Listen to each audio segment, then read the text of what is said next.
안녕하세요. 문쌤입니다. 오늘은 텍스트 애니메이션을 활용한 인트로 만들기 세 번째입니다. 사실 앞서 올린 템플릿들 중에서 텍스트만 바꿔서 사용하시면 되니까 쉽습니다 라고 제가 했는데요. 사용해 보신 구독자분이 너만 쉽지 나는 어렵더라 하면서 연락이 왔습니다. 그래서 오늘은 완전 초보용으로 쉬운 템플릿으로 간단하게 사용할 수 있는 거 가져왔습니다.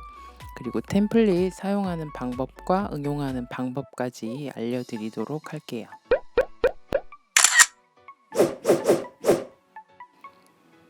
먼저 파워포인트를 실행하시고 시작하기 전에 이제 맨 처음 해야 되는 것은 상단의 디자인 탭에서 슬라이드 크기를 지정을 해야 되는데요. 예전 버전을 사용하신다고 하면 이 화면에 이렇게 직사각형보다 살짝 세로가 넓은 직사각형 모양일 거예요. 영상을 만드실 때는 슬라이드 크기를 와이드 스크린 16:9로 설정을 해서 시작을 하셔야 됩니다. 자, 새 슬라이드에 필요 없는 부분을 삭제해주고 삽입 탭에서 텍스트 상자를 선택해서 타이틀을 입력해 줍니다.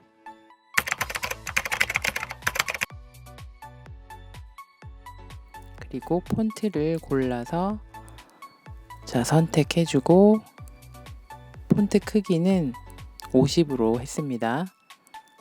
자, 가운데다가 맞춰줬습니다. 그리고 텍스트를 선택해서 색상을 흰색으로 바꿔주고 빈 공간에 오른쪽 버튼을 눌러서 배경 서식을 선택해주고 색상은 검정색으로 해주고 자, 여기 위에다가 도형에서 대괄호를 하나 그려줍니다.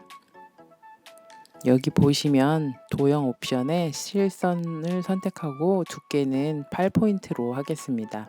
선 색상은 밝은 톤 연두색으로 했습니다. 대괄호에 보시면 노란 점이 하나 있습니다. 이걸 움직여서 그 괄호의 각을 없애줍니다. 살짝 이동을 해서 위치를 조정해서 맞춰주고 애니메이션을 선택해서 애니메이션 추가 선택하고 이동 경로에서 선을 선택합니다. 그럼 빨간 점이 하나 나오죠. 이 점을 왼쪽으로 이동하는데요. 이 글자 옆으로 이동해주면 됩니다. 초록점이 시작점이고 빨간 점이 도착점이 되는 겁니다.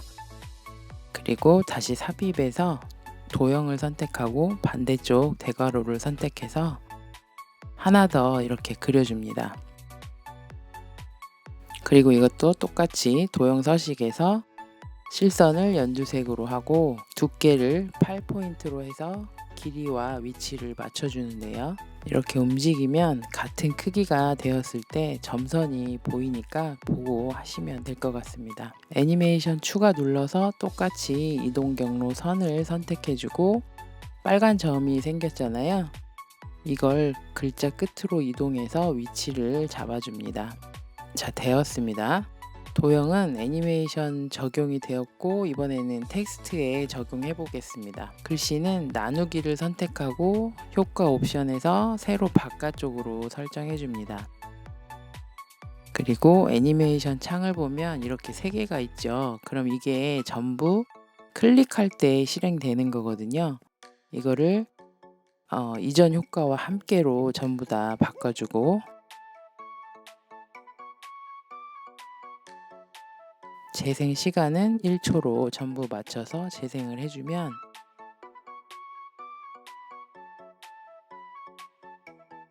자, 이렇게 움직이게 되죠. 그럼 조금 더 부드럽게 보이기 위해서 오른쪽에 역삼각형을 선택하고 효과 옵션에서 종료를 부드럽게 종료 1초로 옮겨줍니다. 2개 다 해주세요. 플레이 해볼게요. 아까보다 부드럽게 움직이는 거 보이시죠? 여기서 그냥 움직이면 밋밋하니까 효과음을 하나 넣어 볼게요. 자, 상단에 삽입에서 오디오를 선택해주고 효과음을 하나 넣어 줄게요.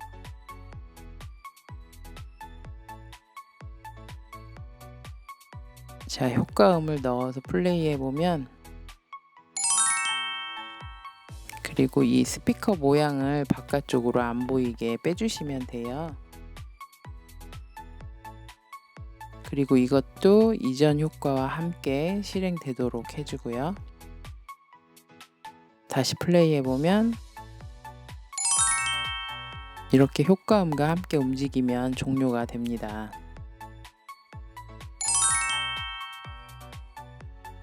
큰 화면에서 볼까요? 완성이 되었습니다.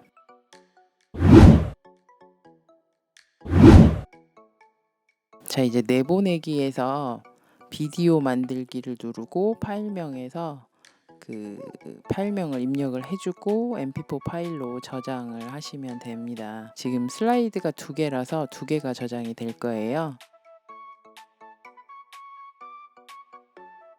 여기 하단에 보시면 진행되는 걸 확인하실 수 있습니다. 끝났죠?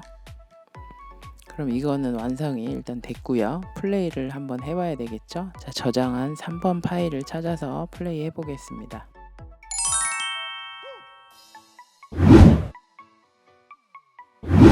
이제 인트로 템플릿 사용법을 알려드릴게요. 파일을 찾아서 실행을 하시면 이렇게 나옵니다. 이게 어렵다는 분들이 계셔가지고 제가 천천히 설명을 드릴게요. 파일이 열리고 나서 이제 폰트가 없으시면 기본체로 나올 거예요. 당황하지 않으셔도 되고요. 제가 나중에 저장해서 올릴 때는 그 모든 컴퓨터에서 사용할 수 있는 이제 깔려 있는 폰트를 맞춰서 올려드리도록 할게요.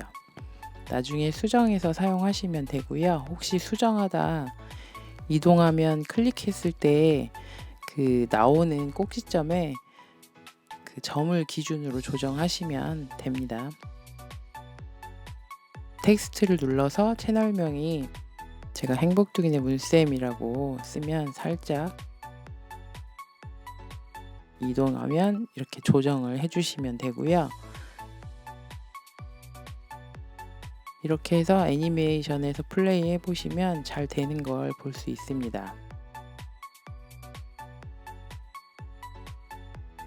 자, 여기에 다시 제주 맘스팜이라고 쓰면 글자 수가 줄어들어서 또 이게 상자가 이동을 했죠. 그럼 이거를 클릭해서 점과 점이 센터에 맞도록 이동하시면 됩니다. 자, 이렇게 해서 애니메이션에서 플레이 해보면 이렇게 나옵니다.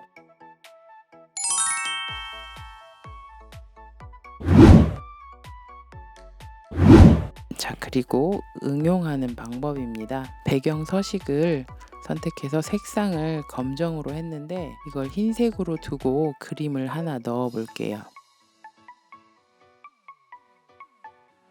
사진을 하나 가지고 왔죠. 자, 이 사진을 회전을 해서 맞춰주고 이 사진이 슬라이드 사이즈에 맞도록 이렇게 조정을 해줍니다. 하얀 바탕 안에 들어가거든요. 잘 안 보이시면 이 그림의 투명도를 약간 조절해서 이렇게 볼 수 있어요. 크기가 나오니까 그럼 이 정도에 맞춰야 되겠다 하면 자르기를 눌러서 잘라주시면 됩니다. 투명도를 다시 원상복귀하고 이 사진을 맨 뒤로 보내줍니다. 그래야 텍스트가 보이겠죠? 자, 내용을 남원 오치라는 사람들로 바꿔주었습니다. 대괄호가 잘 안 보이니까 윤곽선을 조금 잘 보이는 색상으로 바꾸겠습니다. 비슷한 톤으로 맞췄는데 이 사진이 너무 환해서 텍스트가 잘 안 보이잖아요. 이럴 때는 그 사진 위에 도형을 하나 그려서 가려주면 되거든요. 이렇게 슬라이드를 꽉 채우게 그리고 검정색으로 선택하고 투명도를 약간 주는 거예요. 저는 한 40%, 43%. 그런데 도형을 맨 마지막에 그렸더니 텍스트 위로 덮어졌죠. 그럼 도형을 뒤로 보내야 됩니다. 사진 위에 도형이 있고 그 위에 텍스트가 있어야 되니까 도형을 맨 뒤로 보내기 한번 해주시고 다시 사진을 또 맨 뒤로 보내기 해주면 이 순서가 바뀌겠죠. 그럼 맨 아래 사진이 있고 그 다음 투명도를 준 도형이 있고 그 위에 텍스트가 있고 그 위에 대괄호가 있는 거예요. 대괄호는 다시 밝은 색으로 바꿔줄게요. 그리고 애니메이션에서 플레이 해봅니다. 텍스트가 길어서 대괄호가 끝까지 안 갔죠.